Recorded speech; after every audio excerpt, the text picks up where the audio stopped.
Assalamualaikum warahmatullahi wabarakatuh. Bagaimana kabar kalian hari ini? Semuanya sehat? Semoga kalian selalu dalam keadaan sehat dan tetap semangat dalam belajar di rumah.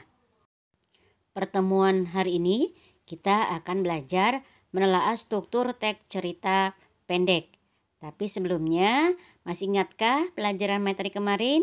Materi kemarin kita telah mempelajari mengidentifikasi informasi yang terdapat pada cerpen.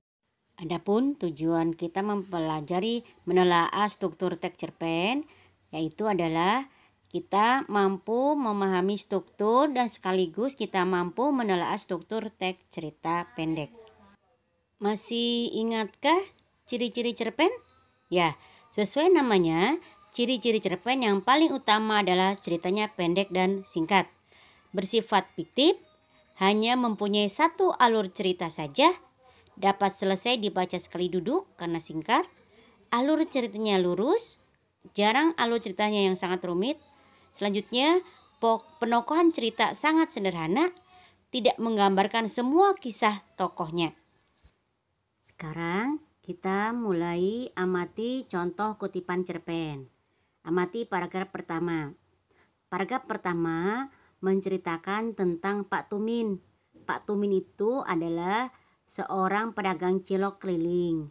Dia terlihat capek, letih, kelihatan keriput kulit tuanya, dan dia berteduh di pepohonan yang rimbun.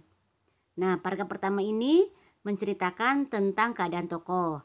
Sekarang kalian amati paragraf kedua. Pak Tumin ini heran. Kenapa setiap dia memasuki desa harus berujung larangan masuk atau lapor? Dan dia juga heran. Kenapa orang-orang yang merantau dan masuk desa tersebut hanya mendapat gelar ODP? Berarti udah mulai muncul konflik dalam paragraf tersebut. Sekarang kita amati paragraf berikutnya. Paragraf berikutnya dialog antara Pak Tumin dan Ibu Warung. Pak Tumin itu merasa lapar. Dia tidak punya uang karena dagangannya tidak laku. Tapi di sini Ibu Warung memberikan sedikit makanan buat Pak Tumin.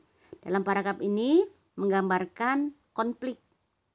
Karena Pak Tumin merasa lapar, tidak punya uang, dan dia tidak mampu membeli makanan sedikit pun.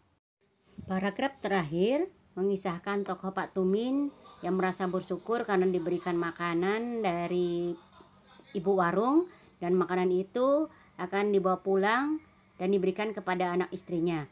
Berarti paragraf terakhir adalah penyelesaian masalah.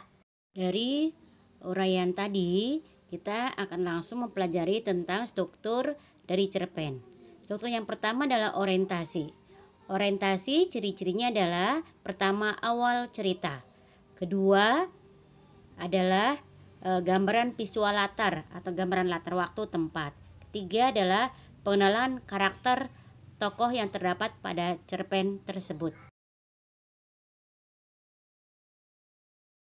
Selanjutnya, struktur cerpen yang kedua yaitu komplikasi.